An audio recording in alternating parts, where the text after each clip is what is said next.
So good morning guys. तो चलिए start करते हैं आज के यानी कि 25 दिसंबर के इंपॉर्टेंट करंट अफेयर्स को। देखिए पहला प्रश्न क्या है। अभी हाल ही में राष्ट्रीय उपभोक्ता अधिकार दिवस कब मनाया गया? तो आंसर होगा 24 दिसंबर को। तो नेशनल कंज्यूमर राइट डे इसको इंग्लिश में बोलेंगे। ये हर साल 24 दिसंबर को हम लोग मनाते हैं। और 24 दिसंबर को ही क्यों? क्योंकि इस दिन 1986 में उपभोक्ता संरक्षण अधिनियम 1986 को राष्ट्रपति की सहमति प्राप्त हुई थी और इस प्रकार ये लागू हुआ था। तो ये जो दिन है ये उपभोक्ता आंदोलन के महत्व को उजागर करने और प्रत्येक उपभोक्ता के अधिकारों और जिम्मेदारियों के बारे में जागरूकता फैलाने के लिए मनाया जाता है। और इस बार की इसकी थीम क्या रही? प्लास्टिक प्रदूषण से निपटना, यानी कि टैकलिंग प्लास्टिक पॉल्यूशन। अब देखो ये तो हो गया राष्ट्रीय उपभोक्ता अधिकार दिवस। एक विश्व उपभोक्ता अधिकार दिवस भी होता है जो हम 15 मार्च को मनाते हैं। अब इंपॉर्टेंट डे वाला क्वेश्चन हो गया। देखो 1 दिसंबर को वर्ल्ड एड्स डे मनाया। 1 दिसंबर को ही नागालैंड ने अपना स्थापना दिवस भी मनाया था 59 नंबर का। और 1 दिसंबर को ही बीएसएफ ने अपना स्थापना दिवस मनाया था 57वें नंबर का। बीएसएफ के डायरेक्टर जनरल कौन है? पंकज कुमार सिंह। 2 दिसंबर को नेशनल पॉल्यूशन कंट्रोल डे मनाया गया, यानी कि राष्ट्रीय प्रदूषण नियंत्रण दिवस। 2 दिसंबर को अंतर्राष्ट्रीय दास प्रथा उन्मूलन दिवस और 2 दिसंबर को ही विश्व कंप्यूटर साक्षरता दिवस भी मनाया गया। 3 दिसंबर को विश्व विकलांग दिवस मनाया गया, वर्ल्ड हैंडीकैप डे। 4 दिसंबर को भारतीय नौसेना दिवस मनाया और हमारे नौसेना प्रमुख कौन है? आर हरि कुमार। 4 दिसंबर को ही अंतर्राष्ट्रीय बैंक दिवस मनाया गया। फिर 5 दिसंबर को वर्ल्ड सॉइल डे मनाया। 6 दिसंबर को बांग्लादेश और भारत ने मैत्री दिवस के रूप में मनाया। 7 दिसंबर को अंतर्राष्ट्रीय नागरिक उड्डयन दिवस मनाया, इंटरनेशनल सिविल एविएशन डे। फिर 9 दिसंबर को अंतर्राष्ट्रीय भ्रष्टाचार विरोधी दिवस मनाया। 10 दिसंबर को मानवाधिकार दिवस मनाया। 11 दिसंबर को अंतर्राष्ट्रीय पर्वत दिवस मनाया। 12 दिसंबर को अंतर्राष्ट्रीय तटस्थता दिवस, इंटरनेशनल डे ऑफ न्यूट्रलिटी मनाया। 14 दिसंबर को राष्ट्रीय ऊर्जा संरक्षण दिवस मनाया। 15 दिसंबर को अंतर्राष्ट्रीय चाय दिवस मनाया। 15 दिसंबर को अंतर्राष्ट्रीय प्रवासी दिवस मनाया, इंटरनेशनल माइग्रेशन डे। 18 दिसंबर को ही अल्पसंख्यक अधिकार दिवस मनाया और 18 दिसंबर को ही विश्व अरबी भाषा दिवस मनाया। फिर 19 दिसंबर को गोवा मुक्ति दिवस, गोवा लिबरेशन डे मनाया। 20 दिसंबर को अंतर्राष्ट्रीय मानव एकता दिवस मनाया। फिर 22 दिसंबर को नेशनल मैथमेटिक्स डे मनाया। 23 दिसंबर को अभी भारतीय राष्ट्रीय किसान दिवस के रूप में मनाया गया था। तो दिसंबर में ये इंपॉर्टेंट डेज अभी तक हम मना चुके हैं, ये आपको याद होने चाहिए। बढ़ते आगे। और हाँ गाइस, देखिए इंडिया के टॉप बैंक एडुकेटर्स एक बार फिर अनअकैडमी पर आपके लिए ला रहे हैं ढेर सारी फ्री क्लासेस। तो अनअकैडमी की हर क्लास कंडक्ट की जाती है आपके बैंक की हर परीक्षा की तैयारी को और भी ज्यादा मजबूत करने के लिए। और ये सारी फ्री क्लासेस आपको मिलेंगे अनअकैडमी पर, जहां पर आप अपने फेवरेट टीचर के साथ अपने घर से अपने पर्सनल शेड्यूल के हिसाब से पढ़ सकते हैं। और अनअकैडमी की हर क्लास आप लाइव नहीं तो बाद में रिकॉर्डेड सेशन के द्वारा भी अटेंड कर सकते हैं। और अगर आप चाहें तो क्लास को डाउनलोड करके ऑफलाइन भी देख सकते हैं। और आप लाइव क्लास में आस्क अ डाउट फीचर के द्वारा टीचर से अपने डाउट भी क्लियर करवा सकते हैं। और आप लाइव क्विजेज और टेस्ट सेशन भी अटेंड कर सकते हैं, जहां पर आपको अपनी लाइव रैंकिंग भी देखने को मिलेगी। और अनअकैडमी पर टोटल 12 भाषाओं में क्लासेस कंडक्ट होती है। तो आप अपनी फेवरेट भाषा में क्लास अटेंड कर सकते हैं। आप अपने टीचर के साथ इंटरेक्ट कर सकते हैं, लाइव पोल में पार्ट ले सकते हैं। और ये सभी फीचर आपको मिलेंगे एक ही प्लेटफॉर्म पर, एक ही सब्सक्रिप्शन के साथ। तो आज ही सब्सक्राइब करें अनअकैडमी पर और इन सभी बेनिफिट्स का लाभ उठाइए। और हाँ देखिए, अगर आप मेरा कोड जो कि है क्रेक एग्जाम 10 यूज करते हैं तो आपको एडिशनल 10% का इंस्टेंट डिस्काउंट भी मिलता है। तो आपको इन सभी क्लासेस के जो लिंक हैं वो नीचे डिस्क्रिप्शन में मिल जाएंगे, तो वहां जाकर के आप इन सबका बेनिफिट उठा सकते हैं। अभी हम बढ़ते हैं आगे। फिर बताइए, अभी हाल ही में किस राज्य सरकार ने ट्रांसजेंडरों के लिए पुलिस में आरक्षण की घोषणा की है? तो आंसर होगा कर्नाटक सरकार ने। तो कर्नाटक सरकार ने पुलिस विभाग ने सभी रैंकों पर ट्रांसजेंडरों को कितना 1% आरक्षण देने का फैसला किया है। आपको याद होगा हमने जुलाई में पढ़ा था कि कर्नाटक सरकार ट्रांसजेंडर व्यक्तियों के लिए सार्वजनिक रोजगार में नौकरियों को आरक्षित करने वाला पहला राज्य भी बना था।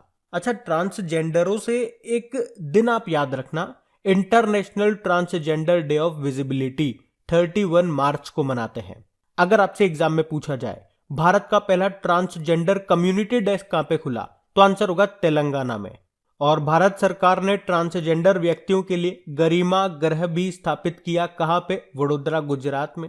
और भारत में पहली ट्रांसजेंडर यूनिवर्सिटी कहाँ पे बन रही है? उत्तर प्रदेश के कुशीनगर में। अभी एक लेटेस्ट क्वेश्चन भी आपसे पूछता हूं, मिस ट्रांस ग्लोबल यूनिवर्स का टाइटल किसने जीता था? तो केरल की श्रुति सितारा ने, और ये खिताब जीतने वाली ये पहली भारतीय बनी थी। अब बात कर्नाटक की, तो ये रहा मैप में कर्नाटक। कैपिटल इसकी बेंगलुरु है, जिसको सिलिकॉन वैली ऑफ इंडिया कहा जाता है। यहीं पे आपको इन्फोसिस का हेडक्वार्टर मिल जाएगा, विप्रो का हेडक्वार्टर मिल जाएगा, हिंदुस्तान एरोनॉटिकल लिमिटेड का मिल जाएगा, इसरो का हेडक्वार्टर आपको यहाँ पे मिल जाएगा। मुख्यमंत्री कौन है? बसवराज बम्बई नए बने थे। गवर्नर कौन है? थावरचंद गहलोत। अच्छा, सैयद मुश्ताक अली ट्रॉफी 2021 को किसने जीता था? तो आंसर होगा तमिलनाडु ने। उसने हराया था कर्नाटक को। अभी कर्नाटक के जो मुख्यमंत्री हैं बसवराज बम्मई, उन्होंने इंडियन नेशनल बास्केटबॉल लीग का भी उद्घाटन किया था। और वैसे नेशनल बास्केटबॉल एसोसिएशन के ब्रांड एम्बेसडर कौन है? रणवीर सिंह है। अभी कर्नाटक सरकार ने जन सेवक और जन स्पंदन योजनाओं को शुरू किया था, और अभी कर्नाटक को बेस्ट स्टेट कॉम्बैटिंग कोविड-19 अवार्ड भी मिला था। और कर्नाटक में भारत की पहली ग्रीन हाइड्रोजन इलेक्ट्रोलाइजर निर्माण इकाई भी शुरू की गई। और कर्नाटक ने बेंगलुरु में अपनी तरह का पहला पशु कल्याण वॉर रूम भी शुरू किया। यहीं पे ही आकांक्षा पोर्टल लॉन्च किया गया था। और खेलो इंडिया यूनिवर्सिटी गेम्स का दूसरा संस्करण ये हुआ कर्नाटक में ही। और नीति आयोग ने जो नवाचार सूचकांक इनोवेशन इंडेक्स जारी किया था, उसमें मेजर स्टेट्स कैटेगरी में कर्नाटक टॉप पे रहा था। अभी कर्नाटक का 31वां जिला बना था, कौन सा? विजयनगर। और भारत का पहला चंदन संग्रहालय ये कर्नाटक के मैसूर में स्थापित किया जाएगा। अभी कर्नाटक ने किसानों के लिए फ्रूट्स पोर्टल को भी लॉन्च किया था। देखो, अलमाटी बांध आपसे पूछा जाता है, ये आपको मिलेगा कृष्णा नदी पर। और कृष्णराज सागर बांध कावेरी नदी पर मिलेगा कर्नाटक में ही। भारत की पहली तट रक्षक अकादमी कोस्ट गार्ड अकेडमी ये मंगलुरु में स्थापित की जाएगी। और कर्नाटक सरकार ने देश की पहले इंटीग्रेटेड एयर एम्बुलेंस सर्विस को भी शुरू किया। भारत का पहला खिलौना निर्माण समूह टॉय मैन्युफैक्चरिंग क्लस्टर ये बनेगा कर्नाटक में ही। और यहाँ पे हावेरी रेलवे स्टेशन है, जिसका नाम बदलकर महादेवप्पा मेलारा रेलवे स्टेशन कर दिया गया। और हुबली रेलवे स्टेशन है, जिसका नाम श्री सिद्धरुद्र स्वामी जी के नाम पे कर दिया गया। तो इतना आप याद रखना। यहां से बढ़ते आगे। फिर बताइए, अभी हाल ही में आईएनएस खुक्री को कहां से सेवा मुक्त किया गया? तो आंसर का विशाखापत्तनम। तो अभी आईएनएस खुक्री को 32 वर्षों की शानदार सेवा के बाद 23 दिसंबर को विशाखापत्तनम से सेवा मुक्त किया गया। ये स्वदेश निर्मित मिसाइल वाहकों में से पहला था। इसे किसने बनाया था? मजगांव डॉक शिप बिल्डर्स ने बनाया था। अच्छा, अगर मैं आपसे पूछूं आईएनएस राजपूत, इसे भी डिकमीशन किया गया था विशाखापत्तनम से ही, और यह भारत का पहला विध्वंसक जहाज था। आईएनएस विराट का नाम याद रखना, इसी को ग्रैंड ओल्ड लेडी भी कहते हैं। अभी आईएनएस तलवार ने कटलेस एक्सरसाइज में पार्टिसिपेट किया था, जो कि पूर्वी अफ्रीकी तट पे हुआ था। तो ध्यान रखना, बढ़ते आगे। फिर बताइए, अभी हाल ही में इफ्को टोक्यो जनरल इंश्योरेंस के नए एमडी सीईओ कौन बन गए? तो आंसर होगा एचओ सूरी। तो अभी एचओ सूरी को इफ्को टोक्यो जनरल इंश्योरेंस के एमडी सीईओ के रूप में नियुक्त किया गया है। इफ्को टोक्यो, इसकी स्थापना होती है सन 2000 में। हेडक्वार्टर मिलेगा गुरुग्राम में। तो इफ्को टोक्यो, अभी इसके एमडी सीईओ बन गए कौन? एचओ सूरी। और इसकी सीईओ कौन है? अनामिका रॉय। बाकी रितेश चौहान प्रधानमंत्री फसल बीमा योजना के ये अध्यक्ष बने थे। आर शेख ऑर्डिनेंस डायरेक्टरेट के पहले डायरेक्टर जनरल बने। और निर्लेप सिंह रॉय नेशनल फर्टिलाइजर्स के ये सीएमडी बने थे। और इफ्को से आपको याद आता होगा, अभी हमने पढ़ा था कि इफ्को को दुनिया की टॉप 300 सहकारी समितियों में नंबर 1 सहकारी यानी कि नंबर 1 कोऑपरेटिव का स्थान दिया गया था। और उससे पहले इफ्को ने दुनिया भर के किसानों के लिए दुनिया का पहला नैनो यूरिया भी पेश किया था। तो ध्यान रखना, ये भी बढ़ते आगे। फिर बताइए, हाल ही में एशियाई चैंपियंस ट्रॉफी पुरुष हॉकी टूर्नामेंट का खिताब किसने जीत लिया? तो आंसर होगा साउथ कोरिया ने। अच्छा, ये Asian championship trophy men's hockey tournament ये कहां पे हुआ? बांग्लादेश की कैपिटल ढाका में। और इसे साउथ कोरिया ने जीत लिया जापान को हरा करके। तो मतलब साउथ कोरिया फर्स्ट नंबर पे रहा, सेकंड नंबर पे रहा जापान, और थर्ड नंबर पे रहा भारत। भारत ने पाकिस्तान को हरा करके ब्रोंज मेडल जीता। तो first number south Korea, second Japan, और थर्ड पे आ गया भारत। और आपको बता दूं, इसमें जापान के कांता तनाका ये टूर्नामेंट का सर्वश्रेष्ठ खिलाड़ी इनको घोषित किया गया। और भारत के सूरज कारकेरा को सर्वश्रेष्ठ गोलकीपर चुना गया। ध्यान रखना, ये बढ़ते आगे। फिर बताइए, अभी हाल ही में south Asian football federation under 19 महिला वुमेन्स चैंपियनशिप किसने जीत ली? तो आंसर होगा बांग्लादेश ने। तो अभी बांग्लादेश की वुमेन्स टीम ने फाइनल में भारत को हरा करके South Asian football federation under 19 women's championship को जीत लिया है। और इसमें बांग्लादेश के शाहिदा अख्तर ने टूर्नामेंट में सबसे ज्यादा गोल किए और इस तरह से उन्हें सबसे मूल्यवान खिलाड़ी यानी कि मोस्ट वैल्यूएबल प्लेयर का खिताब भी मिला। ये इस चैंपियनशिप का दूसरा संस्करण था, सेकंड एडिशन। और मैं आपको बता दूं कि 2021 में फीफा ने पाकिस्तान फुटबॉल महासंघ को निलंबित कर दिया था, इसीलिए उसने इस प्रतियोगिता में पार्टिसिपेट नहीं किया। वो करता तब भी हारता ही सही। अच्छा, अभी आपको याद होगा 2021 में ही South Asian football federation championship जीती थी इंडिया ने नेपाल को हरा करके, जो हुई थी मालदीव में। और 2022 वाली भी इंपॉर्टेंट है।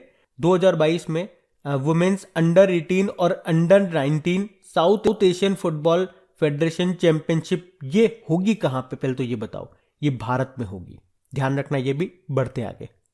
फिर बताइए, हाल ही में किस राज्य ने बस यात्रा के लिए चलो मोबाइल ऐप और चलो स्मार्ट कार्ड को लॉन्च किया? तो आंसर होगा महाराष्ट्र।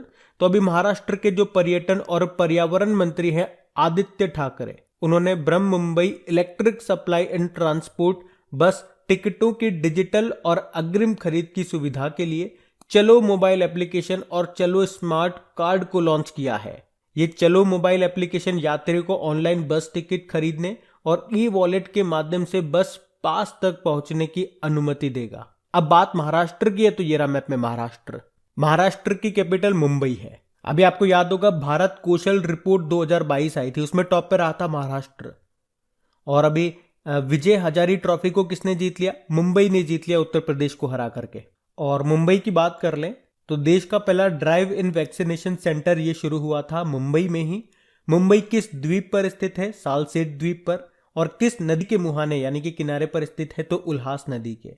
देखो, मुंबई के साथ दो दर्रे आपको याद होने चाहिए। एक है थालघाट दर्रा जो कि मुंबई को नासिक से जोड़ता है, दूसरा है भोरघाट दर्रा जो कि मुंबई को पुणे से जोड़ता है। बाकी ट्रैफिक सिग्नल पर महिला की आकृति लगाने वाला भारत का पहला शहर आपका मुंबई ही है।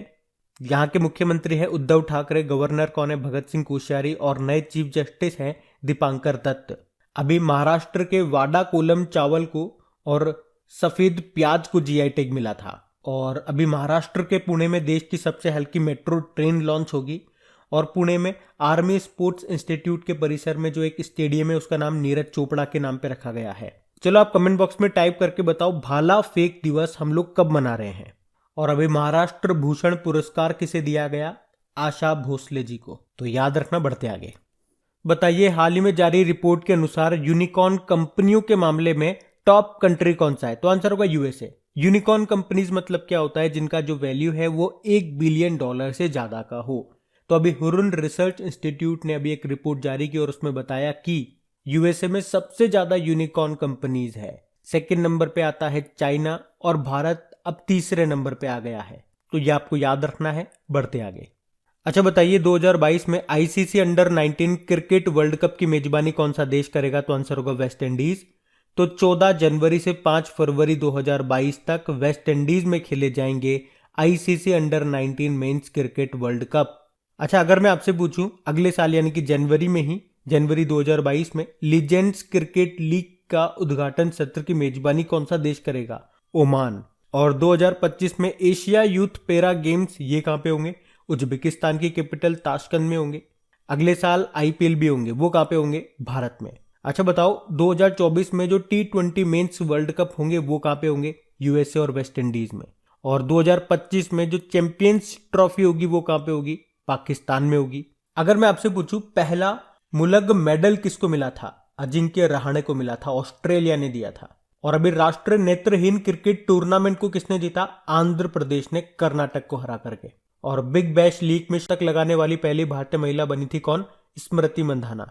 और अभी दुनिया की सबसे उम्रदराज टेस्ट क्रिकेटर का निधन हो गया। क्या नाम है? इलीन एश नाम है, ऑस्ट्रेलिया की थी वो, 110 साल की। और अभी आपको याद होगा 2021 का जो T20 मेंस वर्ल्ड कप जो अभी ओमान और यूनाइटेड अरब अमीरात में हुआ था उसको जीत लिया ऑस्ट्रेलिया ने न्यूजीलैंड को हरा करके। और न्यूजीलैंड के एजाज पटेल का नाम याद होगा, एक पारी में सभी 10 विकेट लेने वाले तीसरे गेंदबाज बने थे ये। बाकी आईसीसी क्रिकेट समिति के अध्यक्ष बन गए Sourav Ganguly, national cricket academy के मुख्य कोच बन गए वीवीएस लक्ष्मण और भारतीय क्रिकेट टीम के मुख्य कोच बन गए राहुल द्रविड़। ध्यान रखना, ये बढ़ते हैं आगे। फिर बताइए, हाल ही में मदर टेरेसा मेमोरियल अवार्ड किसने जीता? तो आंसर होगा विद्युत मोहन, अनिल प्रकाश जोशी और रिद्धिमा पांडे ने। तो इस साल पद्म भूषण से सम्मानित पर्यावरणविद डॉक्टर अनिल प्रकाश जोशी, इनको सामाजिक न्याय 2021 के लिए मदर टेरेसा मेमोरियल अवार्ड से सम्मानित किया गया। इनके अलावा अर्थ शॉट प्राइज के विजेता विद्युत मोहन और उत्तराखंड की एक युवा पर्यावरण कार्यकर्ता है रिद्धिमा पांडे, इन्होंने भी इस पुरस्कार को जीता है। तो हर साल हार्मनी फाउंडेशन इस पुरस्कार से उन व्यक्तियों को सम्मानित करता है जो पर्यावरण स्थिरता को बढ़ाने के क्षेत्र में काम करते हैं। तो mother Teresa memorial award in तीनों ने जीता, इन तीनों के नाम ध्यान रखना। पढ़ते आगे। बताइए, अभी हाल ही में spice statistics at a glance नाम की बुक को किसने रिलीज किया, विमोचन किया? तो आंसर होगा नरेंद्र सिंह तोमर ने। हमारे केंद्रीय कृषि और किसान कल्याण मंत्री हैं नरेंद्र सिंह तोमर। अभी इन्होंने ही spice statistics at a glance 2021 नाम की बुक को रिलीज किया है। ये जो बुक है ये सुपारी और मसाला विकास निदेशालय, कृषि और किसान कल्याण मंत्रालय के द्वारा प्रकाशित की गई है। ये जो बुक है ये देश में 2014-15 से 2020-21 तक पिछले 7 सालों के दौरान मसाला क्षेत्र में हुई वृद्धि के बारे में बताती है। तो अब बात करेंगे कल के वीडियो में पूछे गए प्रश्न के उत्तर की।